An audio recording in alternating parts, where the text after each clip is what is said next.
Cerita kembali dilanjutkan dengan memperlihatkan Xiao Hong yang menyarankan agar mereka bisa segera pergi karena tidak bagus untuk mengorbankan diri hanya demi harta aja. Tapi Hetian dan juga teman-temannya memang diutus untuk mengalahkan Raja Abadi. Wang Luoli penasaran seberapa banyak yang Xiao Hong ketahui tentang Raja Abadi ini. Hanya saja dia itu tidak membicarakan hal itu lagi karena setelah menemukan junior mereka maka dia menyarankan mereka untuk segera pergi. Di sana Luoli juga terus meneriaki nama Chang Sheng namun ia tidak kunjung menemukan apapun hingga Xiao Hong pun dikejutkan dengan kedatangannya. Hetian dan Luoli menjadi panik karena menduga ia telah tewas. Chang Sheng meminta maaf karena sebelumnya ia telah berteleportasi ke dalam kolam tersebut tapi dia menyadari kalau energi di dalam kolam itu sangatlah kuat. Di sana Hetian kembali dikejutkan kepada Chu Shang Sheng yang tiba-tiba aja sakit di bagian perutnya. Xiao Hong meminta mereka untuk tidak perlu khawatir karena itu adalah efek terlalu lama berendam di dalam kolam pedang. Kepanikan itu terhenti dengan cepat dan kondisinya baik-baik aja. Xiao Hong tidak menyangka dengan yang terjadi karena seharusnya Chang Sheng meledak akibat menyerap energi spiritual berlebihan. Tapi secara tiba-tiba aja Chang Sheng menyerang Xiao Hong dan mengatakan kalau gadis ini tidak bisa menyembunyikan identitasnya. Untung saja Hetian dan juga Wang Luoli segera menenangkannya karena dia telah salah paham. Tapi Chang Sheng meyakinkan mereka kalau gadis ini bukanlah manusia. Tian terkejut sedangkan Wang Luoli sudah sejak awal mengetahui hal itu. Xiao Hong yang marah berjanji akan membalas perbuatan mereka. Hetian berusaha untuk menenangkannya. Tapi Xiao Hong sudah terlanjur marah. Ia pun pergi dan meminta pilnya dari Wang Luoli. Seketika aja ia menjadi semakin marah karena telah ditipu oleh mereka bertiga. Xiao Hong mulai pergi sambil berjanji mereka tidak akan pernah bertemu lagi. Dan jika sampai hal itu terjadi, maka mereka bertiga tidak akan bisa hidup dengan tenang. Setelah berselang lama dia pun kembali dikejutkan dengan kemunculan Hetian dan yang lainnya. Xiao Hong merasa begitu menderita karena seharusnya mereka itu pergi untuk mengganggu Raja Abadi dan bukan dirinya. Mereka bertiga ternyata sudah sadar tidak akan bisa mengalahkan Raja Abadi. Berhubung Xiao Hong terus mengeluh, Wang Luoli pun menutup mulutnya. Dia tahu betul kalau keberadaan Xiao Hong di mari untuk menjaga orang-orang yang datang kemari dari makhluk tersebut. Jadinya dia pun mengajaknya untuk membantu mereka mengalahkan musuhnya itu. Keheningan sempat terjadi hingga Xiao Hong memberitahu kalau semua itu tidak akan terjadi, bahkan ayah dan ibunya saja tidak mampu mengalahkan musuhnya itu. Sontak apa yang dikatakan membuat Hetian dan yang lainnya terkejut dan bahkan tidak percaya. Tapi Xiao Hong membenarkan hal tersebut. Alasan mengapa sang Raja Abadi berada di makam pedang karena dulu telah disegel oleh ayah dan ibunya. Berhubung mereka masih tidak percaya, jadi dia akan menceritakan tentang kejadian pada 1000 tahun yang lalu. Awalnya cerita pun dihentikan karena kesalahan dalam menampilkan karakternya. Tapi Hetian meminta Xiao Hong untuk melanjutkan ceritanya. Namun ternyata sejak tadi Xiao Hong hanya menceritakan tentang perebutan pedang aja, tapi dia itu meminta mereka untuk mengingat kekuatan kedua orang tuanya. Hetian mengingatkan kalau kejadian itu sudah 1000 tahun yang lalu. Lantas bagaimana bisa Xiao Hong mengingat kejadian tersebut? Jadi Luoli meminta mereka untuk tidak saling menyalahkan karena lebih baik mereka mendengarkan cerita dari Xiao Hong aja. Kala itu kedua orang tuanya telah menempa sebuah pedang dan pedang itu sangat tajam yang bakal mampu menyebabkan kehampaan. Pedang itu disebut sebagai pedang Juxian. Inilah harta yang sejak tadi Hetian dan yang lainnya cari. Ketika tahu pedang ini akan menjadi sebuah kekuatan yang tak terkalahkan, kedua orang tuanya pun kembali menciptakan pedang kedua yang mana ini penuh akan amarah dan penyesalan selama hidup mereka. Kedua orang tuanya menggunakan pedang ini demi berjuang menuju istana raja, yang singkat cerita pertarungan orang tuanya dan juga musuhnya akhirnya dimulai. Pertarungan itu diketahui memakan waktu selama 7 hari 7 malam dan setelah 3000 ronde, pertarungan pun berakhir. Mendengar semua itu membuat Hetian dan yang lainnya menjadi sangat bangga. Tapi Luoli penasaran apakah musuh mereka sudah meninggal apakah belum. Ternyata cerita masih berlanjut. Kala itu kedua orang tuanya memang telah berhasil menghabisi musuhnya. Namun tanpa mereka ketahui musuhnya ini telah memasukkan jiwanya ke dalam pedang Yuxian. Jadi di saat mereka lengah, di sana jugalah sang musuh langsung menghabisi mereka. Singkat cerita, orang tua dan juga kedua pedang itu ikut terkubur bersamanya, yang juga dikatakan sampai saat ini jiwa dari sang raja masih bersemayam di pedang Yusian. Ia terus merebut tubuh para kultivator yang telah memasuki makam pedang ini. Yang semua ini dirinya lakukan demi bisa bertahan hidup dengan energi spiritual para kultivator. Ini jugalah yang menyebabkan mata orang-orang itu merah.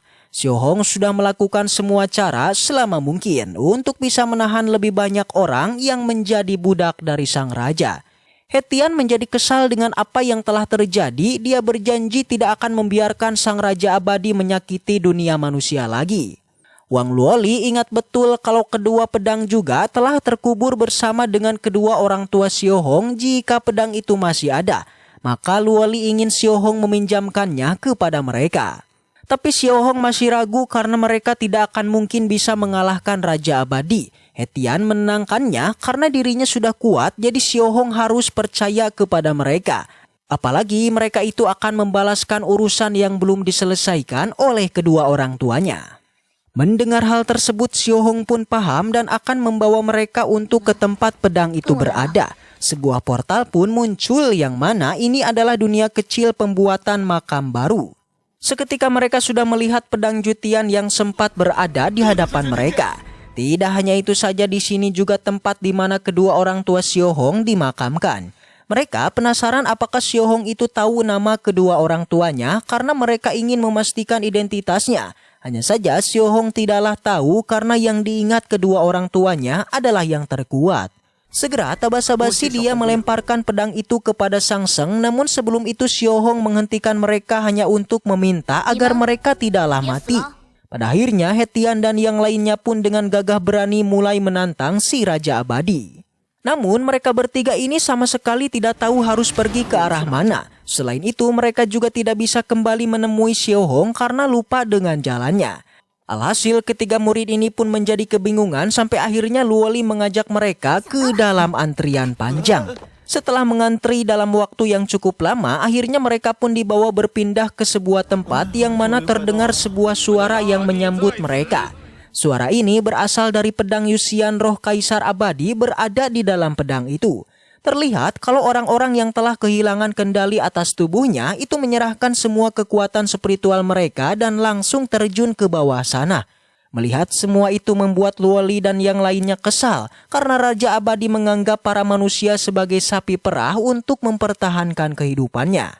Awalnya mereka mengira orang-orang itu telah tewas, namun nyatanya mereka masih baik-baik aja sebab tebing ini tidak begitu tinggi. Di tengah pembicaraan itu Raja Abadi menjadi begitu marah karena ketiga orang ini tidak memberikan hormat kepadanya. Sontak aja hal itu membuat Raja Abadi marah besar. Dia pun penasaran siapakah mereka karena beliau sudah menanyakannya, jadi ketiganya mulai memperkenalkan diri dengan ciri khas Sekte Abadi. Di sana Xiaohong hanya bisa melongo saja melihat perkenalan mereka. Sayang sekali Raja Abadi tidak suka melihat hal tersebut dan langsung menyerangnya.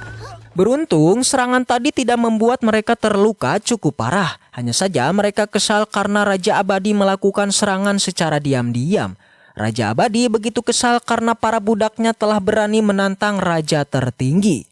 Mereka pasti belum pernah melihat wujud sempurna dari suatu makhluk. Namun He Tian hanya menganggap dia itu hanyalah sebuah pedang patah aja. Sontak hal ini pun semakin membuat Raja Abadi marah besar.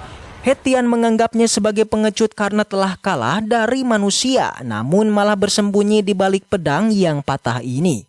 Di sana sang raja terus melakukan penyerangan kepada He Tian sambil memberitahu kalau apa yang dia katakan itu tidak benar.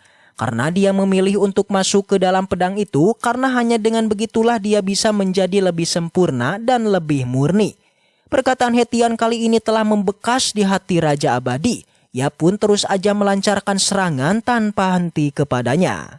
Dirinya juga memberitahu kalau keberadaannya di sini hanya untuk membantu bangsanya menghancurkan dunia manusia.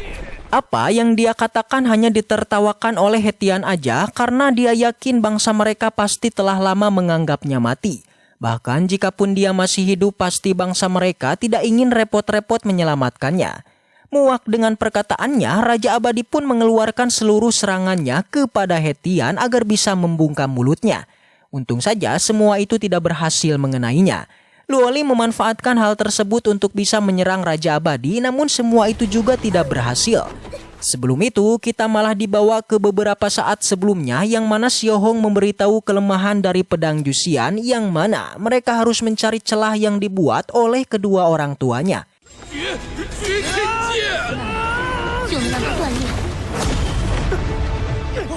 Chu Sangseng berhasil melancarkan serangan, akan tetapi itu masih belum cukup untuk bisa menghabisi Raja Abadi.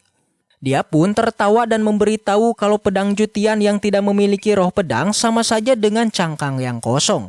Mereka baru bisa mengalahkannya jika bisa menemukan roh pedang Jutian. Namun Raja Abadi langsung terkejut ketika melihat keberadaan Xiaohong karena ternyata dia adalah roh pedang Jutian. Akhirnya Xiaohong mengingat semua yang terjadi di masa lalu dan siapa dia sebenarnya. Raja Abadi memintanya untuk memikirkan 2 kali karena jika Xiaohong kembali menjadi roh pedang maka dia tidak akan bisa keluar lagi. Namun Xiaohong sudah membuat keputusan dia akan percaya kepada Hetian dan yang lainnya mengenai janji mereka yang ingin menyelesaikan urusan kedua orang tuanya.